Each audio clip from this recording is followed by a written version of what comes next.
So I think you always have to, if you're having problems in your business, you look at yourself first and ask yourself the question: Am I the person, or am I in the space to be the person that's needed to solve this problem or push it forward? If you're not, you have a bit of work to do. Welcome to Insights into Success. We're with your host Paul Dodds. We hope to educate, inspire and motivate you to achieve your own personal success. We talk to guests from all around the world from a variety of walks of life to hear the realities of their own journey to success. What challenges have they faced? How have they coped with failure? And what have been the keys or will be the keys to their own success? In our Read to Succeed interviews, we talk books that have inspired our guests, and for some, they share their secrets to marketing success.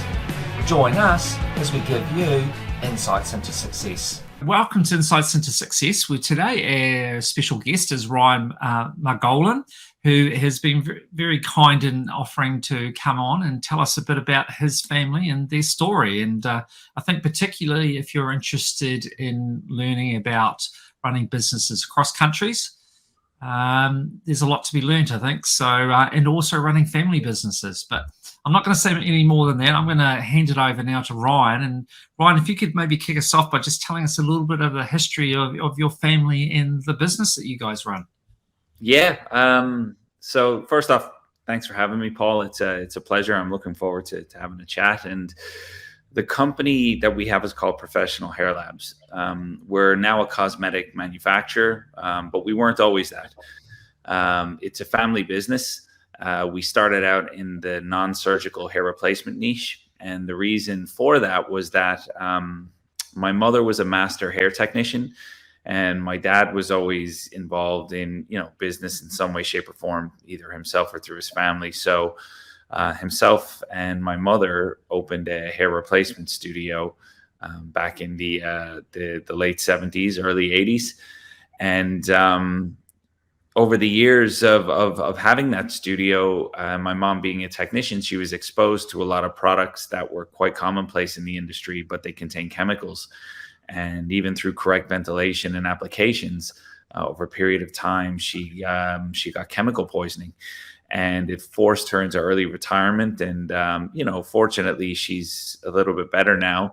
But she never did go back to working full time. The kind of poisoning took its toll on her. And it forced my dad into a position to really think about how to do things differently. So he decided to sell the hair replacement studios, and he focused in on creating a product line that was safe for not only technicians, but for individuals who wore hair systems or wigs due to hair loss. So that's kind of where the journey started. And that was back in '94. The products and the processes that my dad had created were new to the industry. Commonly in the industry, there was a select few manufacturers and types of products that were used, and they were commonly known globally for how to apply hair systems or wigs. So everyone was used to a very specific way of doing things. And now my dad, all of a sudden, through his trials and testing and working with different chemists, had this new product offering and new application process. Now, naturally, you'd imagine when you enter an industry where things are done a specific way and you're bringing a new way to do things, it takes some time and there's a lot of resistance. Some of the pushback. Some of the biggest hair suppliers and studios told him it was never going to work. But it was the first water-based solution that he brought to the marketplace, where everything else was solvent-based. You have to remember, back in those days, in the early 90s, the regulation wasn't there. And, manufacturers could get away with everything. They didn't really matter. They weren't really held accountable. So, Ryan, can I just interject there for a minute and ask you then? So based on your mother's experience then, it kind of makes you think that a lot of people that use the glue was put on their scalps must have suffered from reactions from it. Absolutely. And look, that's still commonplace to this day. It's like the industry has shifted. People are more health conscious and aware what's in the products, but there is still a percentage of individuals who use these type of solvent-based products, and they're just simply not used for skin contact. So even if you're fortunate enough to not have a reaction, you're putting chemicals onto your skin. These chemicals are derivatives of, say, gasoline. You're talking, hexane, toluene, xylene. these things are detrimental to the skin and they're known carcinogens. So they are proven to cause cancer, you know? So that's kind of what the industry has been dealing with historically. And when this new solution came to the marketplace, there was a lot of resistance. People were not as open to using it, but over a period of time, that did change. And what ended up happening was more studios started to use it. There was different relationships my dad had built, but the company built enough for him to make a living. You know, it was low six figures. It was probably in the 250, 275, maybe 280,000 a year it was generating. So he did a good job. But it was very stagnant, and it remained like that from say 1994 up until 2008, 2009. And that's kind of where my journey started in the company. You know, I was working in sales and marketing in Ireland. Economic crash happened. The industry I was working in was the first to be hit. I was looking for new opportunities. I was going to go out on my own and start something by myself. But my dad called me just out of pure chance one day. And, you know, he lived in Florida. I was in Ireland. And he was like, look, you know, Ryan, company isn't doing as well as I want it to. I know there's opportunities there. I'm not really happy with the way it's going. Maybe there's an opportunity for you to come over and see, you know, if there's something you can contribute. So initially it was myself and my wife, and we had one daughter at the time. And I had that conversation with her, and we decided, no, you know what, it's not for us. We're just going to stay here and focus on what's possible. And, but then we started to really think, it's like, look, let's try for a year, see what happens. You know, worst case scenario, we took a chance and we decided to go then. So that's what we did.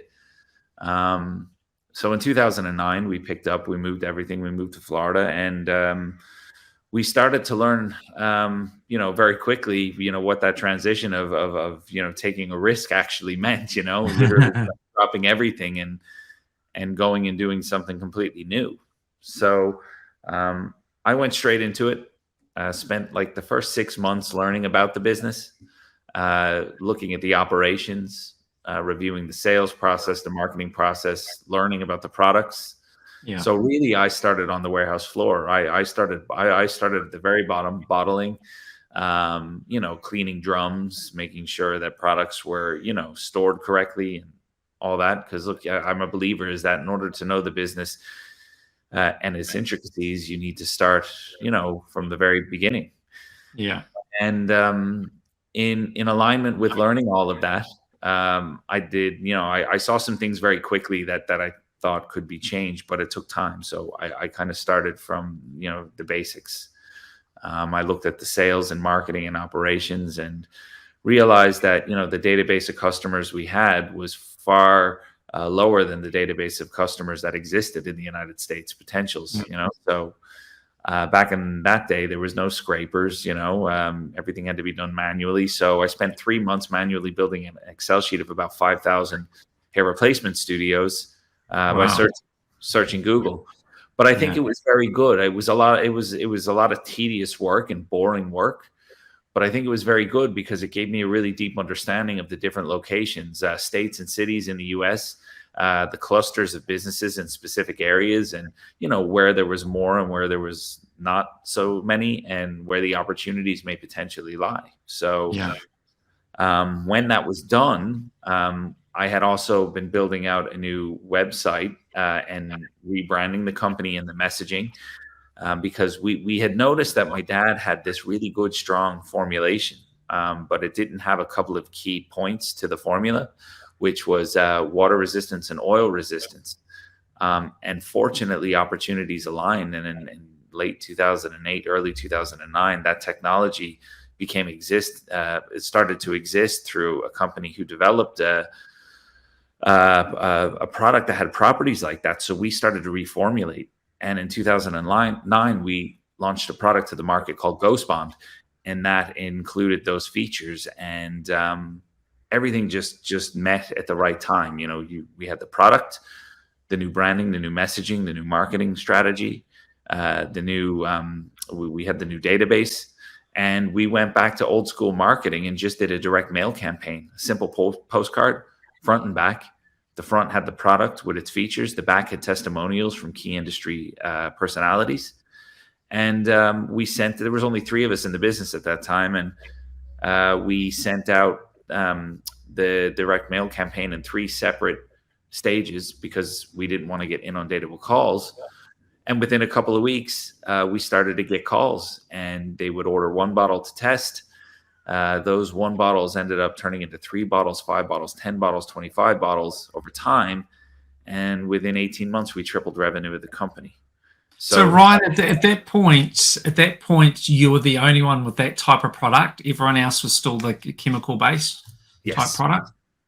Okay, correct. And that's what our unique selling point was. Apart from the water and oil resistant features that the product had, but that's what we did differently because no one was willing to spend the time to explore the possibilities of a water-based solution because of the heat resistance issues that water-based, solutions, just tend to have because they're not as strong as solvent-based, and they have lower heat resistance, which means that somebody's wearing a hair system or a wig, and they're in really hot climates, it'll tend to loosen up easier than a solvent-based would.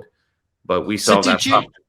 Yeah, I was going to say, so when you were developing that product, did you have much of a problem with it, with the failure of the product? How long did it take to get that resolved?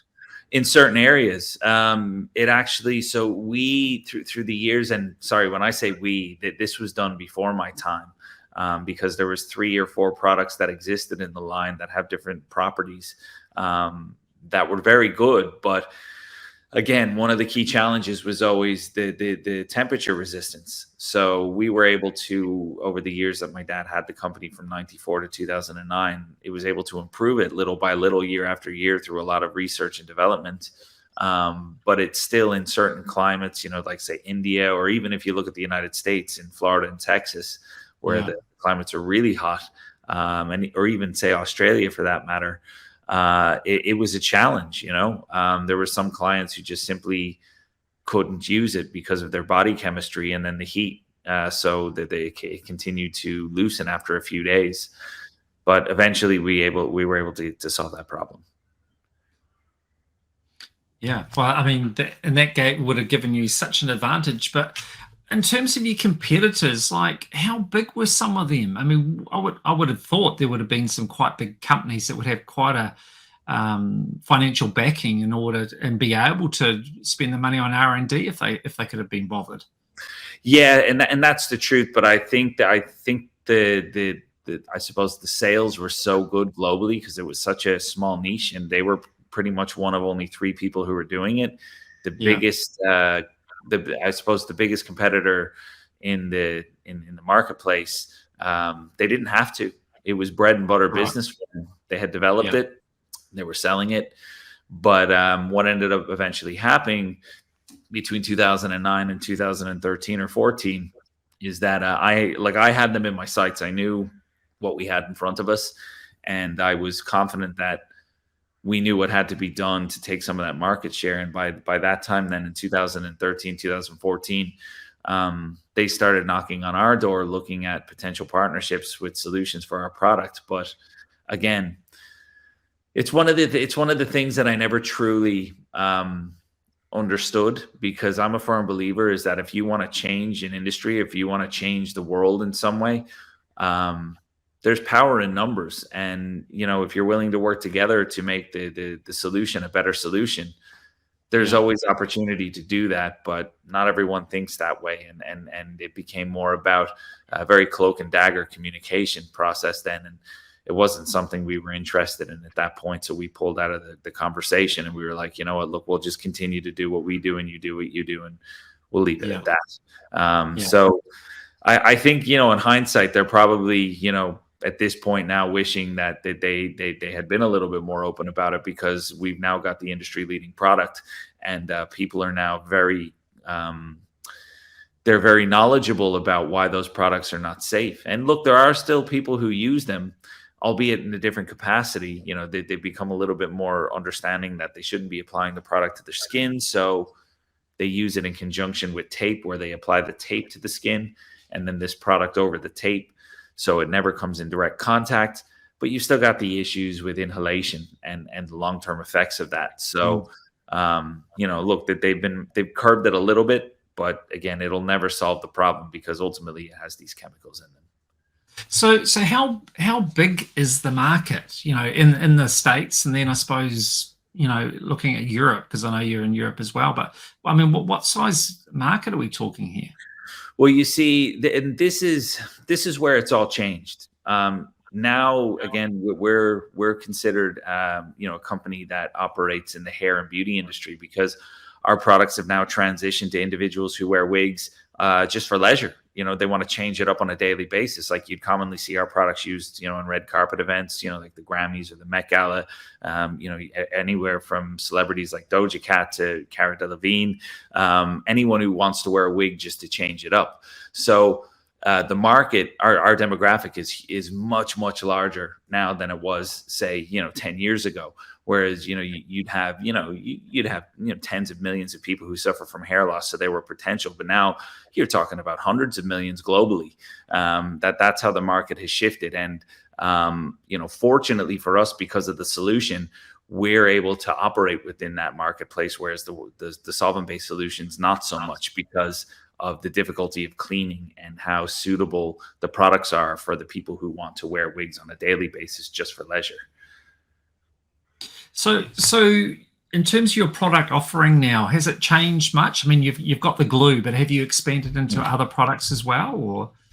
Yeah, massively. So we now manufacture all of our products in-house. So we're a cosmetic manufacturer, whereas we would have been predominantly known for hair care, as the name of the company, Professional Hair Labs, would kind of state.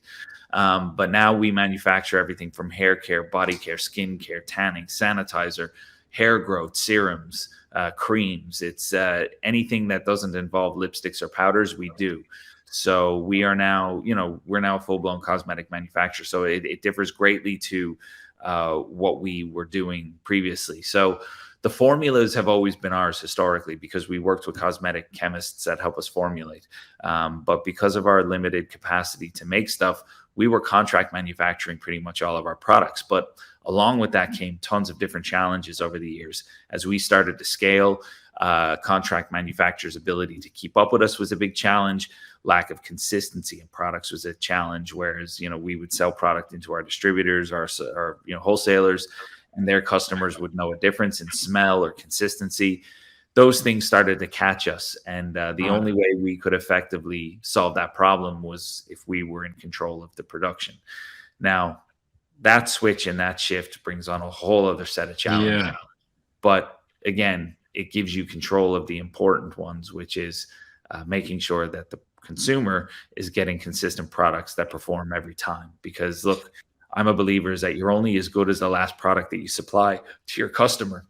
They'll remember all the brilliant things about your product until they have a bad one and a bad experience, So that's really what that was the main motivator in the shift for us. And then from then it's been a huge learning curve because you're then talking about certain compliance requirements that you didn't have before, the investment that's required, the capital investment to manufacture, between machinery and processes. And people as well. You have to hire special people who have specialties in certain areas. It's no longer about resource and manpower where you can train individuals to run an operation through means of SOPs. It becomes about having people who are experienced to know what exactly is needed and help you build those SOPs, So tell me, just taking a step back for a minute, I just want to kind of understand at what point did your father exit out of the business? Mm-hmm. Where did that happen? I think you've got other family in the business. Can you just give me a little bit of insight into that? Yeah, so I joined the company in 2009. I have two other brothers who were now owners of the business. My brother Daryl, who's the president, he joined in 2011. And then my brother David joined, I believe it was 2013. So he's the chief operating officer. So myself and Daryl are located here in Ireland, and David is located in Florida, where we have two locations. So that's where our entry into the company started. My dad exited out of the company probably a couple of years ago now at this stage. we had to really consider how we were going to restructure the company, because you think back in 2009 when I joined, company doing low six figures to where now the company is doing eight figures. There's a lot of succession planning that was required, and new tax strategies to make sure that the company is operating as tax efficient as possible, so we can reinvest back into the company. So for the last couple of years, my dad was operating solely on board level with I suppose, advisor capacities. If we were in need of information that, maybe we hadn't experienced something before and that he had information that he could help with, that's really what his input was. But now, as we move forward, his input is less and less. I mean, look, he's retired now and he's enjoying his life, and look, he's able to now sit back and watch the fruits of what has been built, and watch it expand into something to what he says he never envisioned or thought was even possible, because he didn't think of the company as having the ability to do what it has done. So he must, I'm sure, to this day get a huge kick out of seeing what's happened with the business, and in particular seeing that he's had three sons that have become integral to the business. Yeah, I mean, I would think the answer to that is yes. I still think to this day there's a lot of things that, as you would if you haven't been involved heavily in the growth process over a period of time, there's things that he doesn't understand how it works or why it works. But look, at the end of the day, the reports and the numbers show otherwise. So, and that's where I think that's where his biggest change was. It was, my dad over the years had this really hard time of letting go of things and letting go of control. And I think, now in hindsight, he probably wishes he did it a little bit sooner, because when you build something that you have an intimate connection with and a purpose, it's hard to let go of those things, because you feel that nobody can do it as good as you. But the truth of the matter is, there's many people out there who can do it a lot better than you, and are actually probably better in the position for the growth of the company. And I think that's the key lesson for him, is that, he probably should have done it a little bit earlier. But look, things happen the way they happen, and we're here now. So I don't think he has any regrets, major regrets in relation to where the company has gone.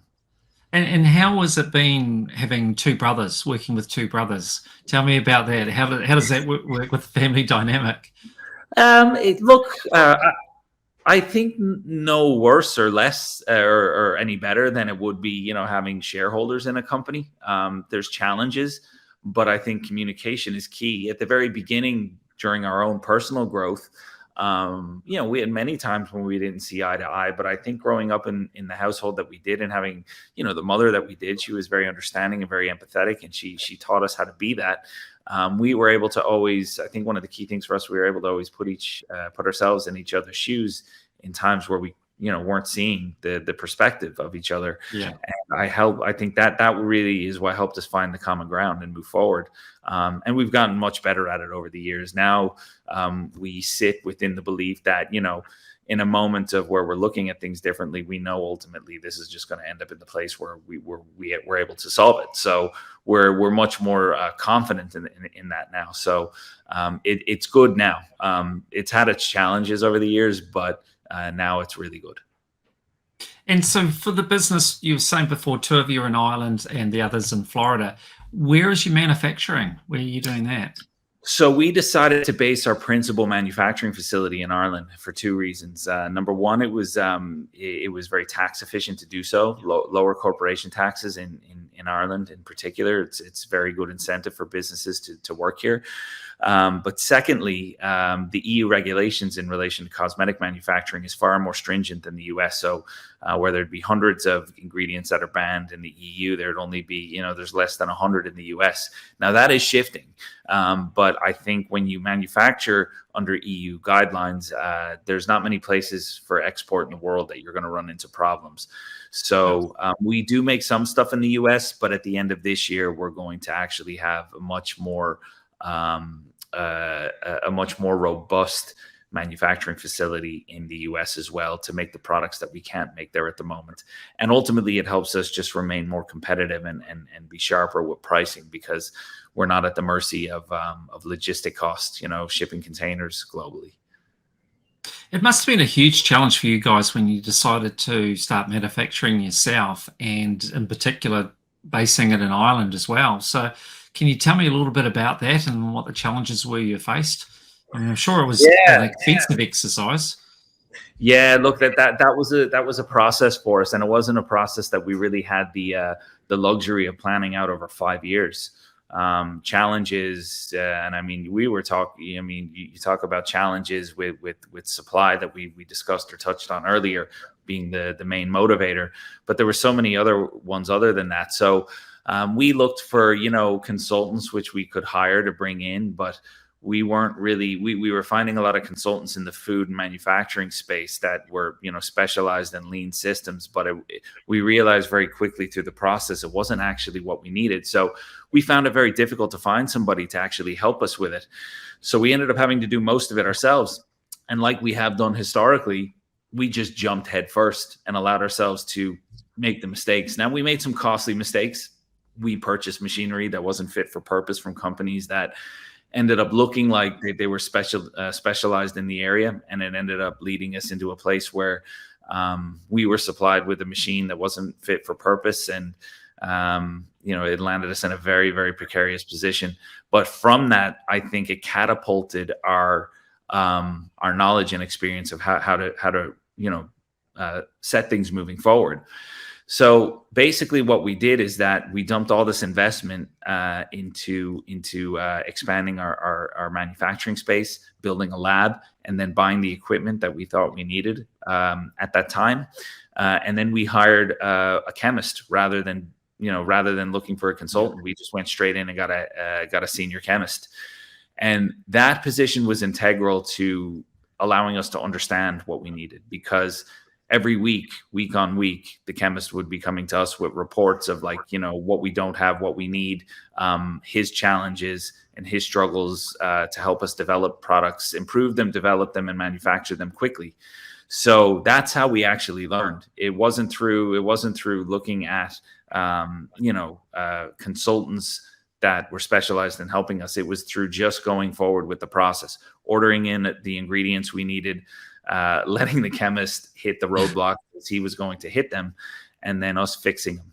So over the space of 3 years, then we were able to take our facilities, let's say in Florida, from 2,000 to 17,500. And then in Ireland, we were operating out of a 10,000 square foot facility, but now that's 50. So it just, look, for me, you got two types of people. You've got people who are very process driven, and that is good because you need it. But then you've got the entrepreneurial minds who just want to get rid of the red tape and just go and make the mistakes as needed and fix them.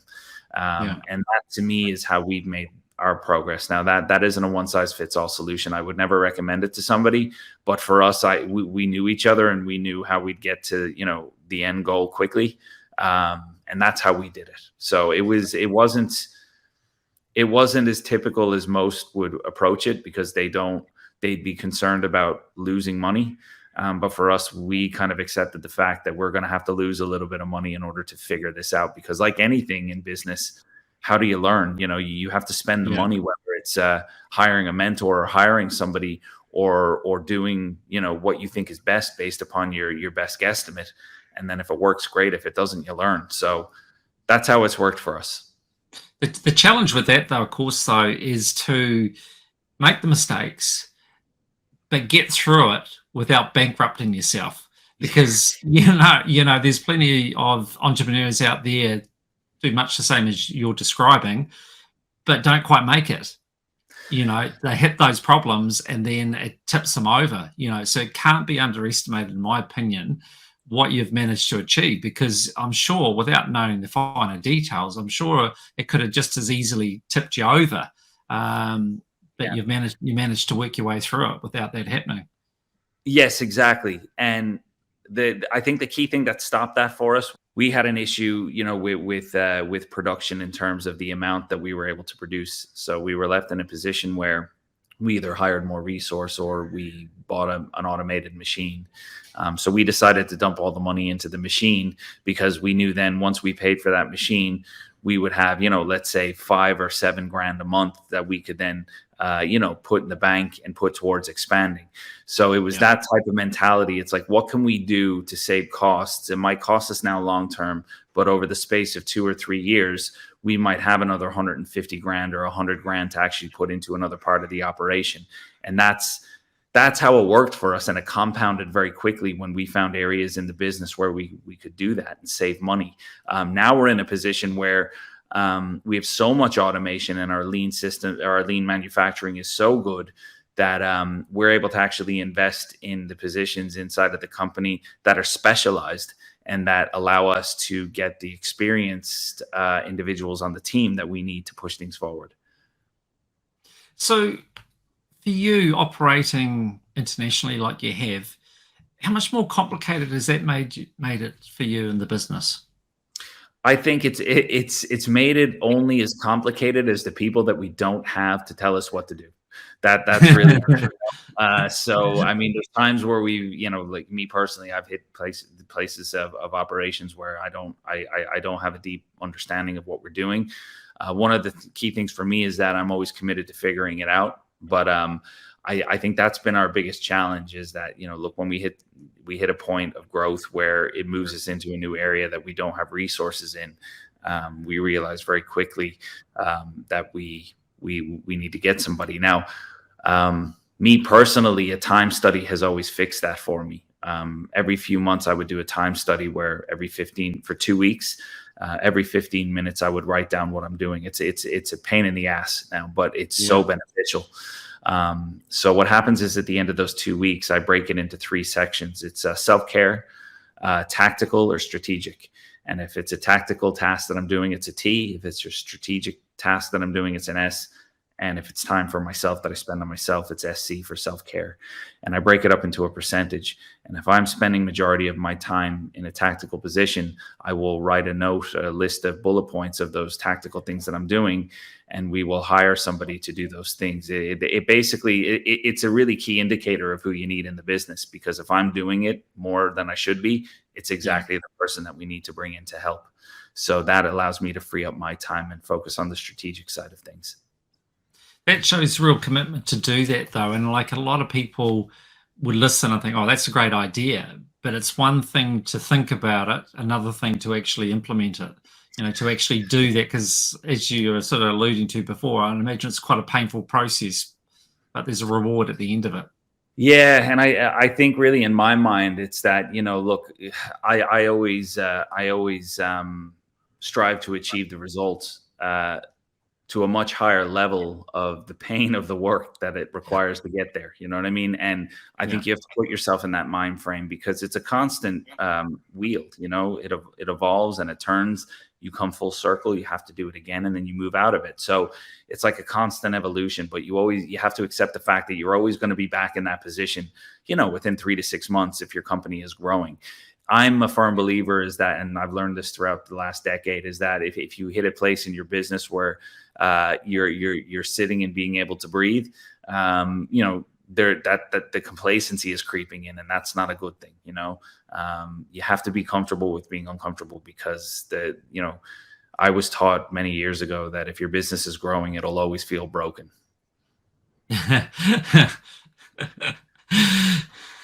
Yeah, I can imagine that. But yeah, you've got to, you can't afford to stand still, can you? You stand still, you'll get left behind. You've got to be constantly evolving. Yeah, because look, in any industry, it doesn't matter whether it's hair, beauty, technology, there's always someone hungrier, and there's always someone willing to do more than you're doing. And you can never take your foot off the pedal. You always have to be creating innovative solutions for the business that you're in. Even for us, for example, we had a massive issue with counterfeits and globally through one of our flagship products. And that led us to look at the challenge we had on our plate. And we ended up having to develop our own software, which is now going to be an actual product for the marketplace. It's an anti-counterfeit solution that really will contribute massive help towards an industry rife with unethical operations. So you have to be on the forefront of everything, and you have to be pushing the company forward in ways that your competitors are not. It's the only way that you're going to be able to separate yourself from them, because sometimes products are not enough. What are the solutions that you can bring to your customers if you're operating in the B2B space that the other competitors cannot? And that's the way I look at product development, whether it be actual physical products or business solutions for the industry. So tell me, with your I'm interested to hear a little bit more about your anti-counterfeiting software. So without giving anything away that, is inappropriate, how does that work? So basically, one of the challenges that we had was that, the counterfeits predominantly come out of China. And, look, the Chinese are very, very fast. Their work ethic is unlike anything I've ever seen before or experienced. They're highly motivated, highly focused, and they work really hard. And that there's a good and bad side to that, because they use that for good purposes, ethical purposes. And then some people use it for unethical, much like you'll find everywhere else in the world. So any development that we've done on a product that has proven to be profitable, they just copy it and they start to penetrate the distribution. They use our brand to get the footfall, and then they start to distribute counterfeits into the marketplace and make a profit off it. So what we realized is that there was no point of us continuing to change our packaging, because they would just change it, and it would, over a period of 2 months, we'd have to go back at it again. So what we did is we built a software solution that could create codes that were not able to be replicated, but those codes were singularly attached to the software that we built, to the technology that we built. So if somebody came and replicated the code, our system would see that it was replicated, and we'd be able to tell very quickly it was counterfeit. But what this has done, it's not just about a customer picking up a product and scanning a code through our app and being able to be told it's a genuine product. It's so much more than that. It's been we've developed it to allow us to give us real-time data on where these codes are being scanned. And if we're finding issues, it gives us real-time data on the hotspots that counterfeits are operating in. So we're able to actually send our investigation teams into different places in the world that we're seeing these pop up. And it's helped us keep a good cap on it, because you see, there are customers who genuinely not of ours, but who supply our product, who genuinely don't know they're carrying counterfeit products. But then there's others who do and just choose to do it because it's more profitable. But for the customers who don't know, it gives us the opportunity to educate them and actually help us build better business relationships with them. Like, we're not attacking the marketplace to hold them accountable. We're attacking the marketplace to hold the counterfeits accountable, and actually advise people, look, where you should be buying it from us, because look, we're the distributor, we're the manufacturer of the product. So that technology has helped us greatly. So we're thinking at the end of this year, that's going to be a service that is going to be able to be brought on by any cosmetic brand. So we're excited about that. That's one of the things we've had in the pipeline for some time that we're really excited about. So am I correct to assume that it's too problematic to call in the lawyers and go after them in China, that your better solution is trying to educate your clientele so that they can identify the counterfeit and try and obviously, reduce as much as possible the amount of sales that go to them? Is that the reality? It's a bit of both. Yeah, it's a bit of both. Look, we spend an obscene amount of money on a monthly basis through our attorneys and representation, chasing these counterfeiters down globally. But what we found is that the best strategy is kind of, cut the head off the snake at the point of entry, which basically means that you can go after them in China all day long, and you might get some success. But realistically, if you cut off their distribution channels, that's where the biggest impact is going to be made. So, for example, if they send a container of products into the United States and we find out, we get to the source in the US and hold them accountable, because they won't buy from them ever again. Then so that's the strategy that's more it's more beneficial, because look, China is a very, very intricate place for IP protection. They're very good on the registration and the issuing of certificates in relation to IP, but actually holding a company accountable in China is very difficult if you're an international company. It's very difficult to get paid. It's very difficult to, because I'll give you a prime example. You go after a company in China and the courts issue you a judgment where an individual or a company has to pay you X amount for the supply of counterfeit goods. You actually can't get that money because they in most cases they won't allow you to take the payment in US dollars or euros or whatever it may be. You actually have to set up a business structure to accept that payment in the Chinese currency yuan, and then you have to convert it yourself. So setting up that structure is probably I don't know. It's probably like 30% of the value of or maybe more, depending on the judgment, is of getting the of getting the result. And you would have spent much more in legal fees to do that as well. So you're almost doing it to prove a point than to recoup losses. Yeah. And at some point you've got to be pragmatic, don't you? And just weigh it up from a financial point of view and say, well, is it really worth it? Is there another way I can do this? It's going to be more cost effective, but still be relatively effective in trying to shut them down. Yes, absolutely. So that's really, that's part of the learning process that we've had over the last 5 years. But look, we're making a lot of progress on a monthly basis, and we're able to get into the distribution rings now through previous experience where we didn't know how to beforehand. So a lot of these people and individuals are being held accountable for their actions, because ultimately this isn't our product isn't like a handbag or a piece of clothing that's being counterfeit. This is a product you're being put on the skin, and it's dangerous what they're doing. So presumably your market, like you'll have clients pretty much all around the world. Is that the case, or? Yeah, our brand is we're a global brand, and we supply private label and custom formulas across the world as well. So it's a very it's a very robust operation that we have now in comparison to where it was 10 years ago. Yeah. And so looking back, what do you think have been, what would stand out as some of the biggest mistakes that you've made in that time?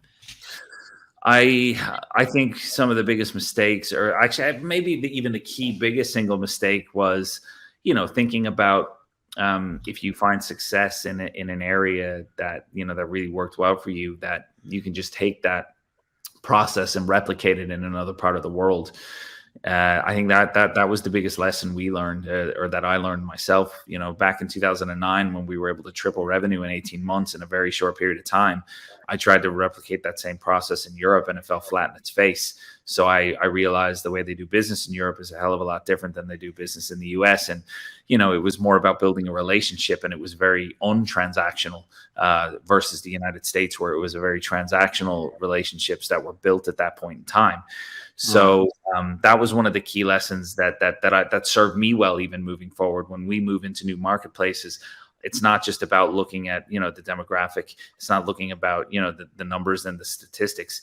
It's about looking at culture and people and learning how they like to do business. Because ultimately, if you want them to consider you for potential distribution opportunities, you guys are going to have to get along, so, and you're going to have to understand each other. And I think that's one of the key points that's really served me well over the years. Yeah, I would imagine. I mean, you will be dealing with such diversity too, anywhere from, say, India to New Zealand, Australia, to European countries to America. So you've got some real diversity there. Yeah, and there is. And you know what? I think that's part of the process that I've fallen into that I love the most as well, because you meet so many different people, and you really get a good feel for how people in different places of the world like to do business. And you start to see similarities when you start talking to more people. And I think all it does, it just kind of sharpens your own sword to know exactly what is needed before you even go to the market with an offer or opportunity. So it's very helpful. And so at the moment, your company, is it still entirely family owned, or do you have investors in as well? Nope, it's all family owned. It's it's a private company. It's just myself and my two brothers. My father has no longer has vested interest in it. So through some succession planning and tax planning, we were able to make that transition very successfully. And look, it allowed us to make sure that we're protecting the company moving forward as well. Look, I mean, succession planning is difficult, and inheritance is a really difficult environment to navigate if you don't have the right representation or the right people on board to help you put those things in place. But we spent and invested a lot of money in making sure it was done right. Because you may save money in the short term, but long term it could catch you. And we made sure to spend it on the front end rather than have to, surprisingly deal with it on the back end at some point. Yeah, no, it makes good sense. So where to from here? What do you see as the future of the business over, let's say, the next 5 years or so? We're just going to keep going the way we're going. Right now, like last year, we invested €5 million into the expansion of our operations to acquire new equipment, new labs, just to extend our operating space. So we're going to keep, moving forward with the vision of competing with the big guys in the business, the L'Oreals and the big manufacturers. Because look, I mean, we're a decent sized small company right now, but there's more to do, and it's only solely driven out of the ability to provide the industry with safe solutions and ethical solutions. Because look, at the end of the day, that's what the company was built on, and we just want to carry that mission forward. So when you're talking about all your different products, the common theme with all of them is that they're all ethical products, safe products. Yeah. Using natural materials. Is that kind of the general? Yeah, now not all of them are natural. We do have a lot of custom formula clients and private label clients who require natural products, and we manufacture them and develop them for them. But you see, in the hair industry, when you create a fully natural product, it's always at the sacrifice of certain performance. And some people don't need the natural solution.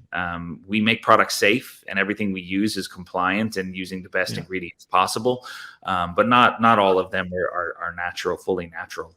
So we just provide the solutions as needed. But when it comes to our own brand, we focus on safety and performance. So there's no product that we have is fully natural in our own branded line, but they are 100% safe.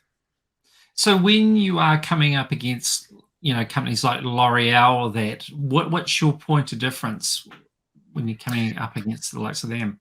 So our unique selling point here, and this is what serves us very well, and it's served us very well since the beginning, is that we're probably, I would arguably say, we're one of the most flexible custom formula and manufacturing companies on the planet. We're a businesses that don't have tens of thousands or hundreds of thousands to invest to get off the ground quickly and easily. So you don't have to come in and order 10,000 units. We can accommodate you with 1,000 units or 500 units. Now there'll be a price reflection there, but you can get it going, So we have the experience to help with compliance and rules and regulations as well. So that's where we sit into the industry right now. Now we'll always keep that aspect to what we do, but as we scale and we grow, and we start to, do business with those bigger companies that we can get the 100,000, 200,000, 1 million units from. We'll start to break off our operations into processes that can handle that. Yeah. So just to wrap this up, with all your experience reflecting now back, what do you think are the keys for people to be successful entrepreneurs? What are some things that come to mind, I guess, from your experience that really, if you didn't have those qualities of that, then you wouldn't have made it? I think the first and foremost thing, would be to always make sure you're taking a good look in the mirror. Any type of business success is all predicated around the person that you can become, the personal development. So I think you always have to, if you're having problems in your business, you look at yourself first and ask yourself the question: Am I the person, or am I in the space to be the person that's needed to solve this problem or push it forward? If you're not, you have a bit of work to do. Secondly, I think You need to look at things very pragmatically and realize you don't know it all. And all you can really do is, if you don't have someone in your network who can give you the answer, all you can do is analyze the data and put your best foot forward to solve it as quickly as possible. Don't be afraid to make the mistakes, because you know what, the paralysis that fear brings. You see, fear is like fire. It can do one of two things. It can either paralyze you, and you can stand around and watch everything burn down out of lack of just doing something, or you can internalize it. Fire can also cook you food and provide you with the sufficient properties you need. So if you relate that to business, if you learn to control that fear and realize it's just a feeling, you can push forward and convert that fear into motivation to move forward. It's not the best solution all the time, but it definitely allows you to overcome the hurdles that are sitting in front of you to make sure you're moving forward. You'll make the mistakes, but don't be afraid of them. So I think those are two key things that if you're a business owner or just starting a business, you need to start there. And tell me, one thing I haven't asked, but I need to ask, is how complementary are the skills of you and your respective brothers? Was that a natural fit, the different roles that you guys had taken on? How did that work? We had to sit down and have that conversation. I mean, look, we all have strengths and we all have weaknesses, and we had to sit down and have that conversation where it's like, look, what can we bring to the table effectively, and where are the areas that we need help? And after that conversation, it was probably one of the easier conversations we've had over the years. We realized very quickly that these are the roles that we need to take in the company, and I think it served us very well. Look, I mean, there's parts of our personalities that allow us to do things better than the next, and I think that's the beauty of communication and being able to remove your ego from a situation. Everyone loves to think that they can do it all. But the truth of the matter is, going back to what I said earlier, is that, you got to learn to let go of the things that you're not so good at to make way for people who can do it better. And that's where you'll make the progress. Yeah. The willingness, as you say, to let the ego go and for the greater good, identify where you need help. Yep, exactly. And that makes you into a strong leader as well, I think. You can lead in two ways. You can lead by fear, or you can lead by example, and leading by fear is ego driven, and it makes people feel powerful, but it also absolutely destroys the morale and the belief of the team.